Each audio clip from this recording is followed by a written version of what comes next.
Have you ever heard a speech or a presentation where the speaker's voice was totally lifeless?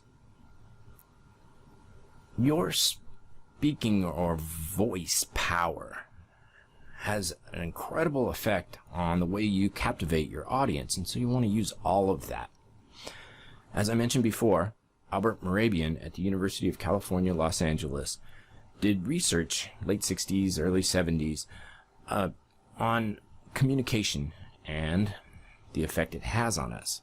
And he found that 55% of the communication is what we see, 38% is the voice we use, and 7% is the words that we use.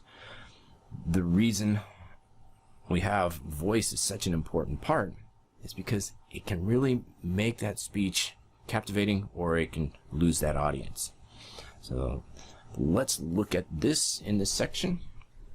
First, put in your email address so I know where to send the information to. And we're looking at delivery and voice. And put in your name, and if you don't want others to know your name, put in an alias. Okay, you got your avatar, go ahead and put that in there. So we're going to look at voice. So how can you build voice power? Well, what I'm going to say about voice goes for both using a microphone and not using a microphone. When you use a microphone, you still want to talk in a strong, powerful voice, because that microphone is going to pick up and amplify a wimpy voice or a powerful voice. You choose. Do you want to captivate? I hope so. Here are some practicing exercises you can practice for the next week. So first, we want to use an enthusiastic vocal variety and pauses. That was a pause. The vocal variety, as Bert Decker says, lift it over the summit and let it plummet. Get it up and down like you talk to your friends, not like you are a computer. And also lower the tone of your voice to be more authoritative. When I lead seminars for 6-7 hours, I have this speaker voice that goes way down, and the reason I use that, actually I just started doing it. I wasn't trained back in the day, but it works. And what happened is I would be speaking for 5-6 hours, 7 hours, and my voice, if I keep it lower, it will last longer, be more authoritative, and the audience, they liked it better. So we call that your speaker voice. So when I was a seminar leader and I actually went on online seminars, I was told to, hey, get your speaker voice back up there and use that speaker voice online too. Number 3 is end your statements going down, not going up like a question.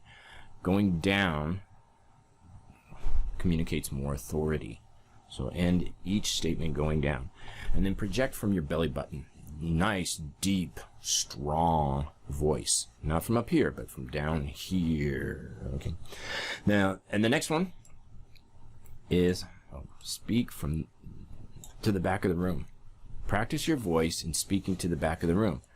Imagine that you want everyone in the room to hear you, and the people in the back need to hear you just as much. So you want to speak to those back people all the way in the back. Speak to them. And so you want to practice that voice.